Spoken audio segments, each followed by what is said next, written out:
Hello to everyone. This is Viewpoint on Nոյան Տապան, and I am Benyamin Poghosyan. This time we will discuss the perspectives of Armenia-Turkey normalization process. We all know that after the 2020 Karabach war, the discussions started in Armenia that time had arrived to start normalizations with Turkey. The previous attempt took place in 2008-2009, so-called football diplomacy, and this attempt failed. Currently, Armenia and Turkey appointed two official negotiators, and negotiations started in early 2022. As of now, we have 3 meetings between Ruben Ruminian and the Turkish representative.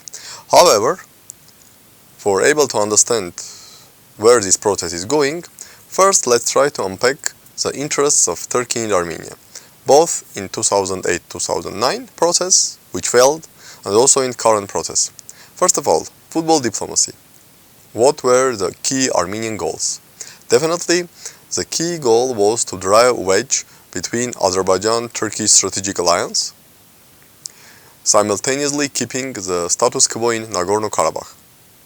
As we all know, starting from early 1990s, Turkey supported Azerbaijan on Karabakh issue. Turkey imposed economic embargo on Armenia, and even attempted to use military blackmail, trying to force some concessions from Armenia. And that is why, in 2008-2009, it was quite logical, from Armenian perspective, to seek to normalize relations with Turkey without changing the status quo on Nagorno-Karabakh, without making concessions to Azerbaijan, unilateral concessions, and simultaneously trying to drive a wedge between Azerbaijan and Turkey. This was the main Armenian goal in 2008-2009. Armenia is normalizing its relations with Turkey. Armenia ends the embargo from Turkey, and by this, Armenia would be able to significantly weaken Azerbaijan's position. So let's look from Turkey's perspective. What was the strategic goal of Turkey? I believe there we have 2 strategic goals. Number 1, the approaching 100th anniversary of Armenian genocide. There was a real fear in Turkey that this 100th anniversary would be something catastrophic for Turkey. That is why, by launching Armenia-Turkey normalization process, Turkey hoped to effectively kill the international recognition of Armenian genocide and somehow to snooze the effects of the 100th anniversary of Armenian genocide. But this was not the only goal of Turkey. Another goal was to use it as another opportunity to improve its relations with the West. Let's not forget that at that time, President Erdogan was portraying itself as a reformist president who was pursuing EU membership agenda for Turkey and who was pursuing the democratization of Turkey, implementing different reforms. So in this regard, the normalization of Armenia-Turkey relations, and we all know that the West, and in particular the United States, was always supportive to Armenia-Turkey normalization process. This was good for Turkey, to send messages to the West that, look guys, at least I am trying to normalize relations with Armenia, so I am a good guy. The protest failed, mostly due to the very negative reaction of Azerbaijan, and also due to the growing influence of Azerbaijan on Turkey, including also economic leverages, and also the change among Turkish electorate, and first of all for President Erdogan's electorate, which became more and more nationalistic.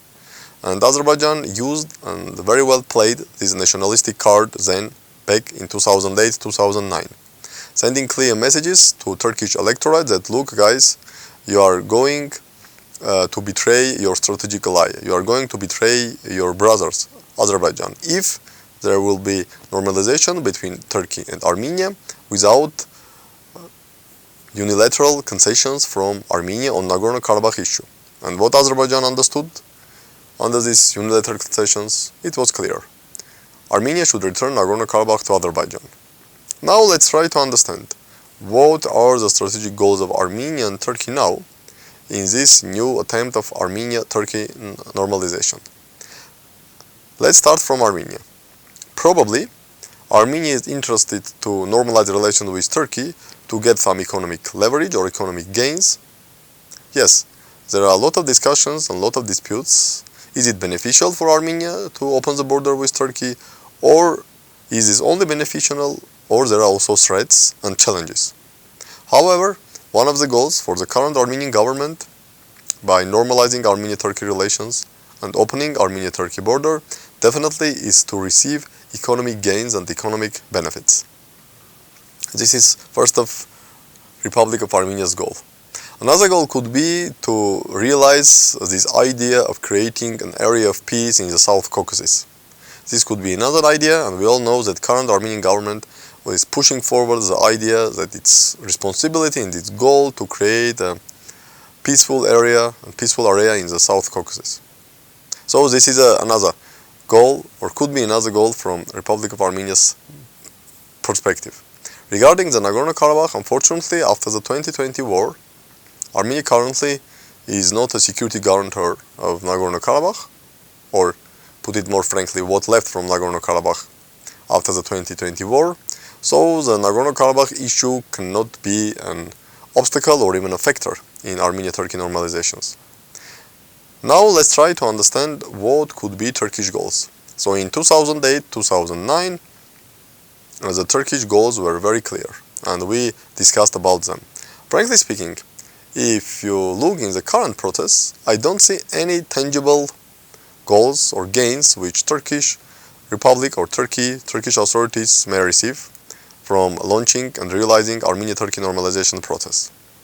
The issue of international recognition of Armenian genocide lost its significance for Turkey after 2015. Turkey understood that the 100th anniversary of Armenian genocide came, it passed, and nothing terrible and nothing catastrophic happened with Turkey.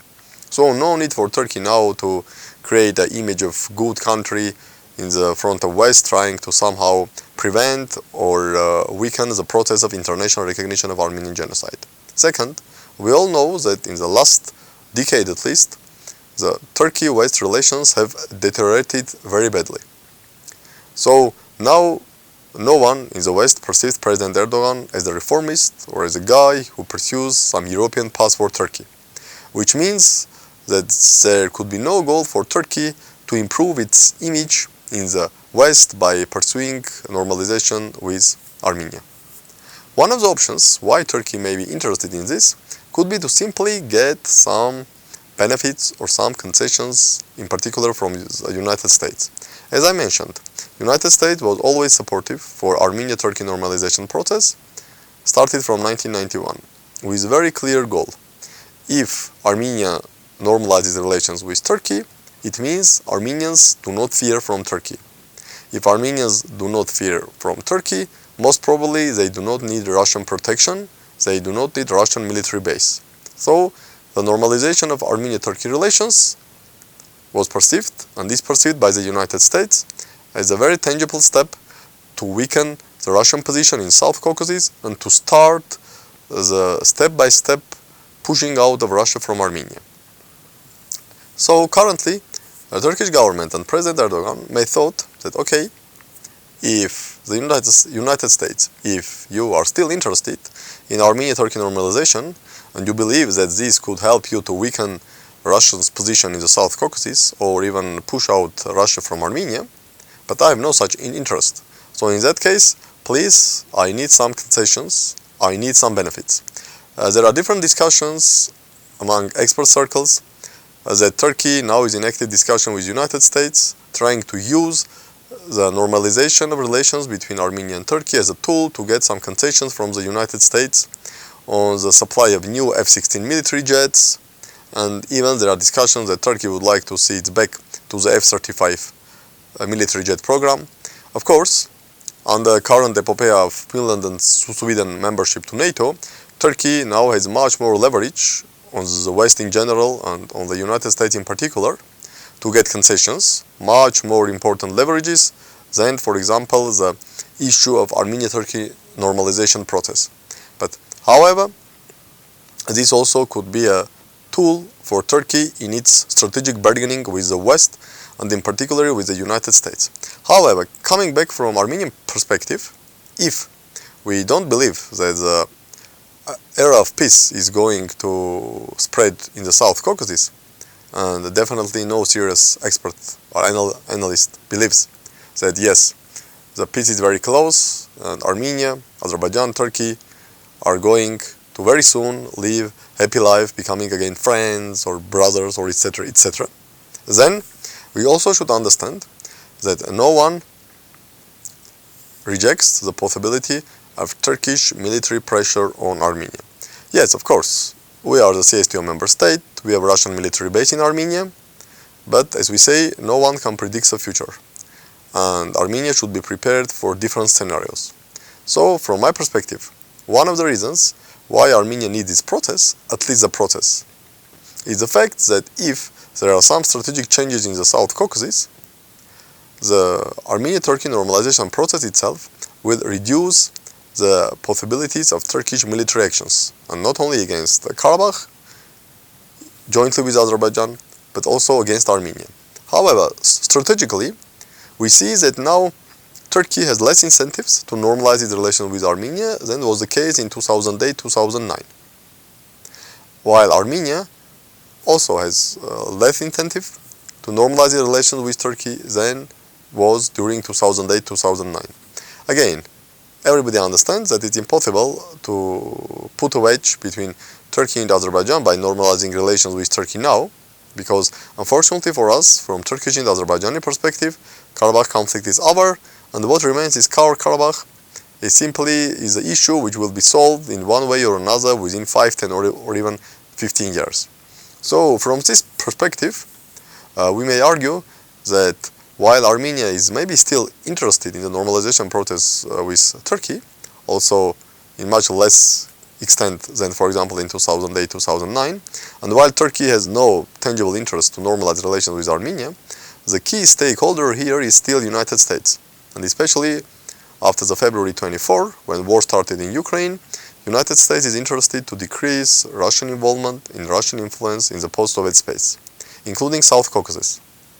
Therefore, we should expect some actions from United States, also some behind-the-scenes actions, to try to push forward the normalization process between Turkey and Armenia, and using this as another leverage to weaken Russia's presence in the South Caucasus. Thank you, and we will meet again.